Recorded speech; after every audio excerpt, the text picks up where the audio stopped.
Welcome to Course 101, TiDB Technical Essentials.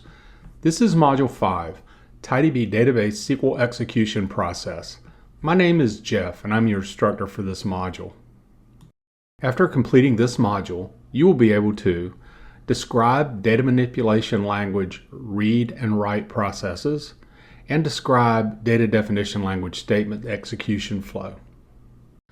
The process of reading a DML statement can be briefly described as: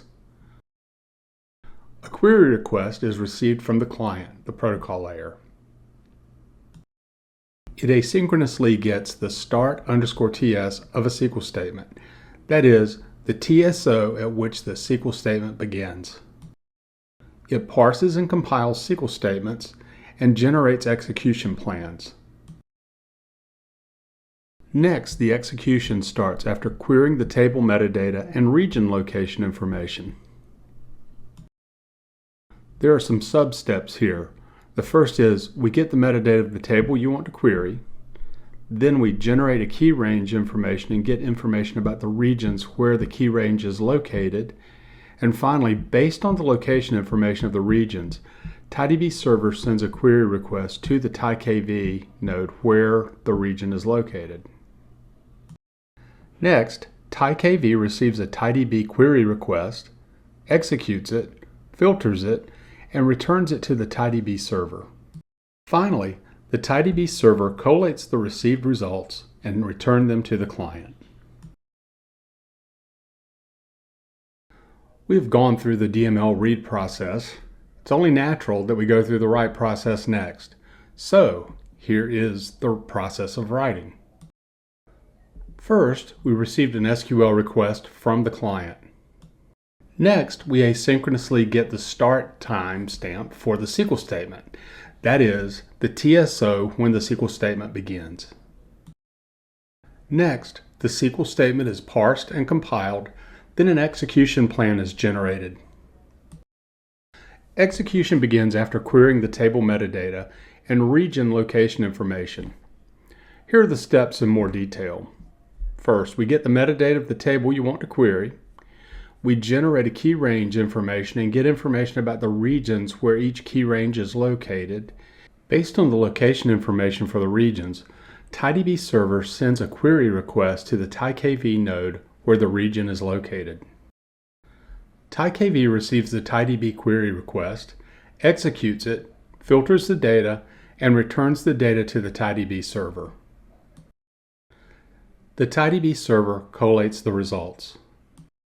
TiDB Server performs a two-phase commit, modifies and persists the data, and obtains the TSO at the time of commit, that is, commit_TS. Finally, the TiDB Server returns the results of writing the data to the client.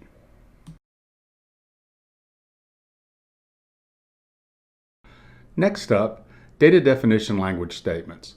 Here are the steps required for TiDB database to execute a DDL statement. First, the TiDB server receives a request for a DDL statement. Next, TiDB server transforms the received DDL statement into a job and stores it in the DDL job queue in TiKV. TiDB server then reads the DDL job queue in TiKV and finds its own job. TiDB server performs the change operations, that is, create, delete, alter, etc., in the job and persists the change state.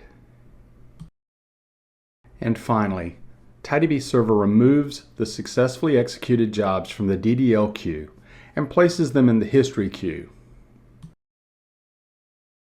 The TiDB server protocol layer waits for the client to send SQL.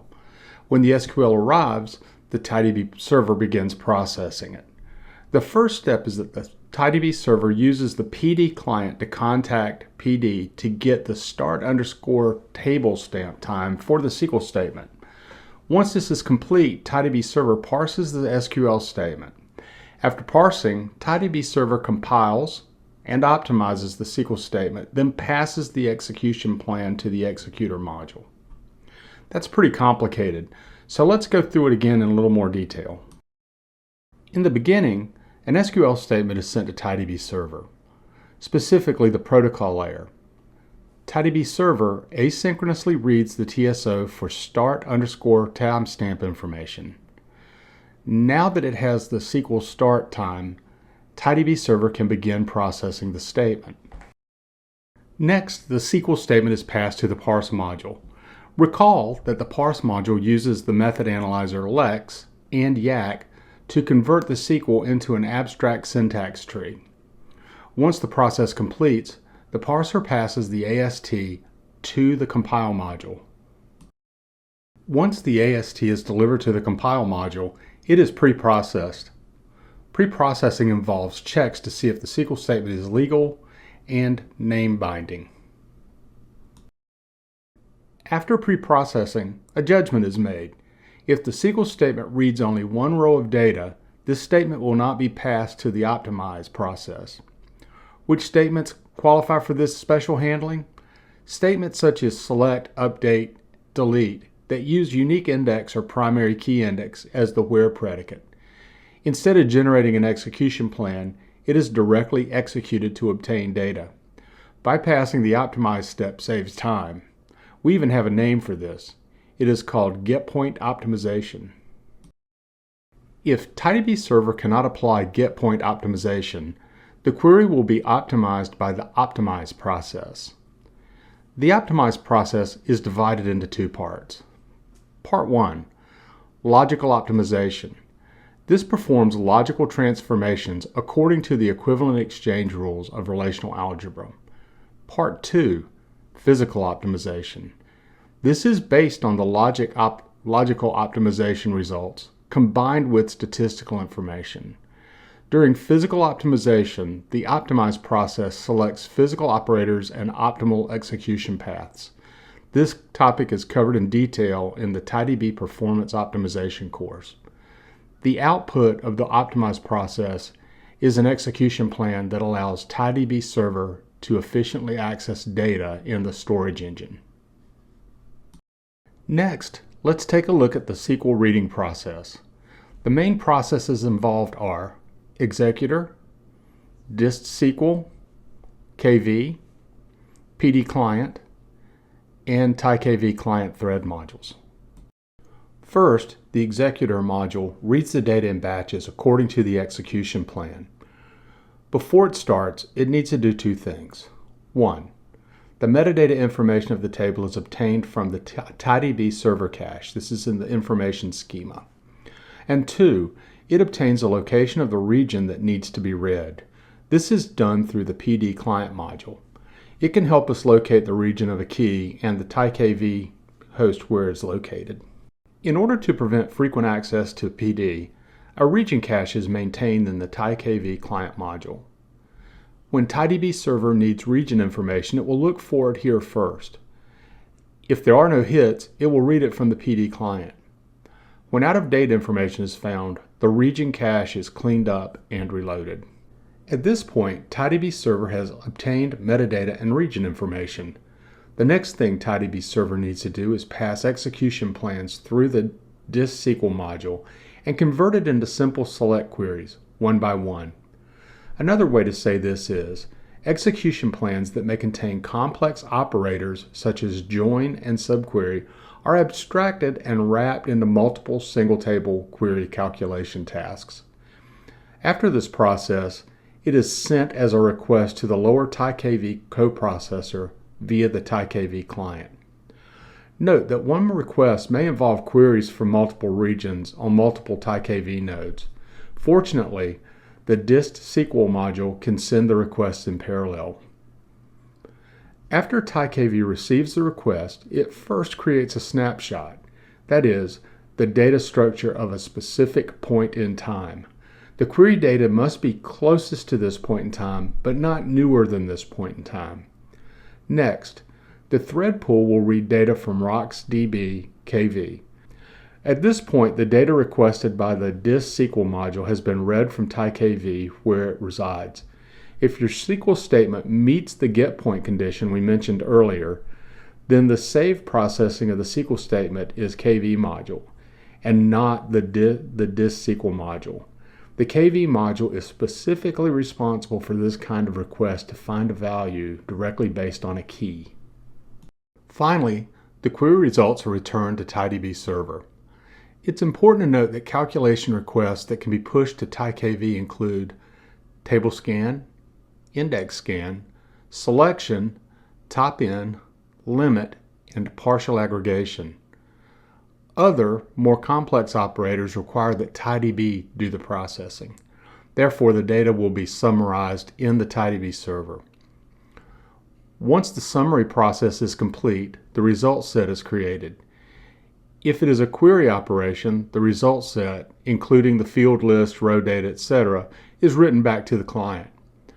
It is important to understand that in read execution, some operators are pushed down to TiKV for processing, and the results are summarized by TiDB Server. This is the second time I've mentioned this on this slide, so it's important. This means that there are two computational tasks. There are cop tasks and root tasks, which are defined below as follows. Cop task is a physical plan that needs to be pushed down to the storage engine, in this case TiKV, for computation. Each TiKV node that receives the request does the same operation, but does it on different data. Next is the root task. This is the part of the physical plan that is executed by TiDB Server. During the write process, TiDB Server will first read the data that needs to be modified into the TiDB Server cache. This is the mem buffer. This read operation is consistent with the DML statement read flow we discussed earlier. The main thread pool modules involved in TiDB Server writing are transaction, KV, and TiKV client. Let's start with the fact that the data to be modified was read into the TiDB Server cache, also known as the mem buffer. Here is the writing process. First, the transaction module begins to enter the second stage commit. Here we briefly understand it as a two-step operation. The first step is the pre-write operation, that is, modify the data and lock. The second step is the commit operation, that is, commit the modified data, then release the lock. Well, in these two operations, modifying data, adding locks, releasing locks, and committing the modified data are all write operations. We will dive into write operations later. The transaction first traverses the mem buffer cache. The keys in the cache are ordered, and then the modifications required by the transaction are sent to the KV module. It is important to note that the commit operation is a two-stage commit. In addition to writing data, we'll previously request the PD to obtain the current TSO as commit_TS, or timestamp of the current transaction. The transaction will use the commit_TS when the transaction is committed. Next, the KV module is responsible for encapsulating transaction-related operations, write, commit, rollback, lock release, etc., as write operations and send them to the TiKV client module. And finally, the encapsulated write operation is sent to the relevant TiKV node via the TiKV client module. When the TiKV node involved in the modify region receives a write operation, the write process starts. This process is done mainly by the thread pool modules scheduler, RAF store, and apply. Here's the process. First, the scheduler module is responsible for coordinating transaction concurrently with write conflicts and writes the received modify operations downward. When there is a key value write conflict, such as a lock conflict, version conflict, etc., the scheduler uses latches to coordinate, and the thread that obtained the latch will send the write request to the RAF store module. Threads that do not get a latch will be in a waiting state. Next, after the RAF store module receives the write request, it converts the write request into a RAF log and writes it to the RocksDB RAF instance, which is responsible for persisting these RAF logs.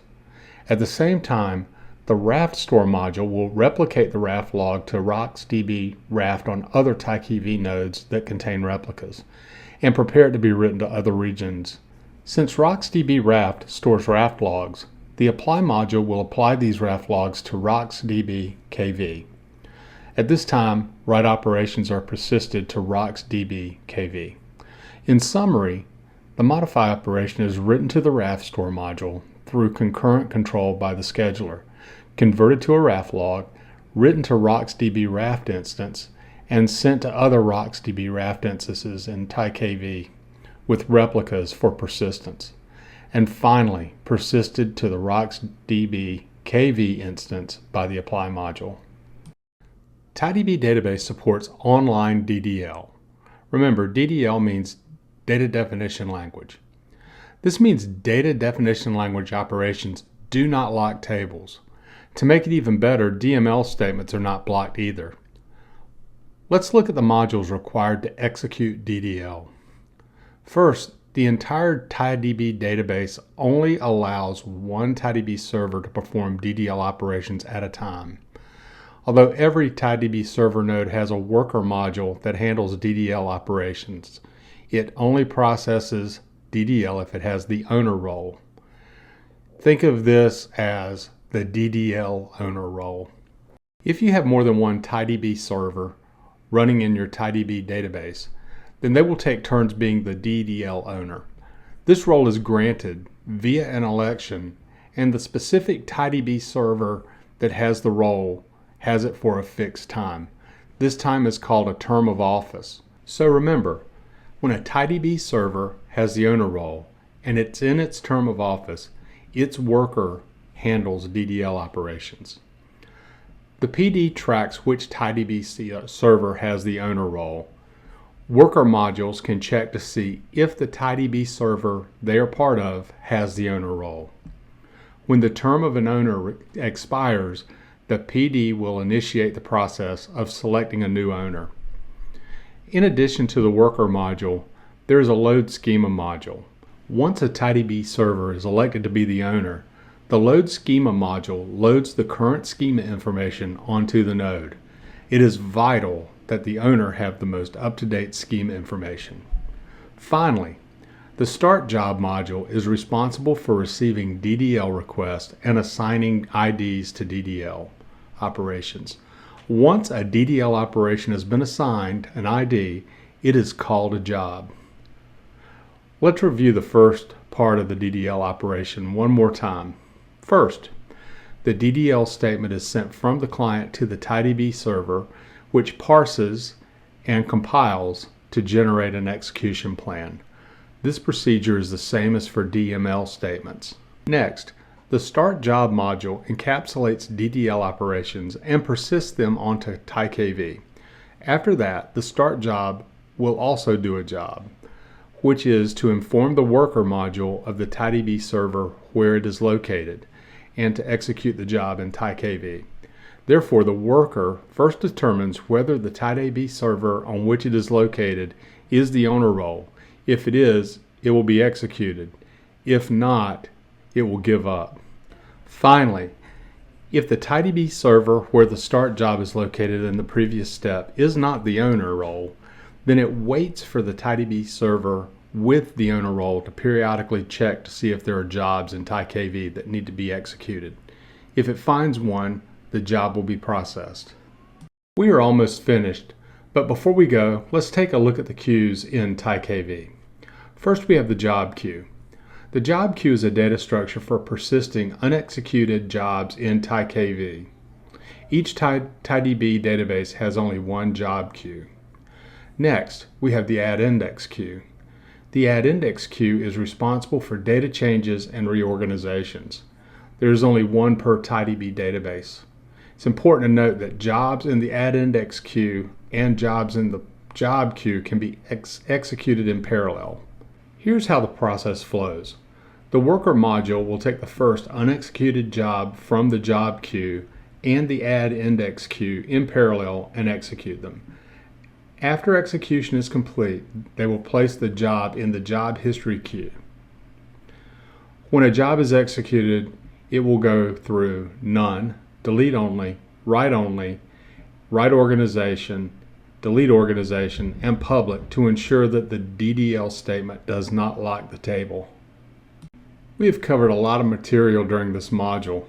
I feel confident that we have met all of the objectives defined at the beginning.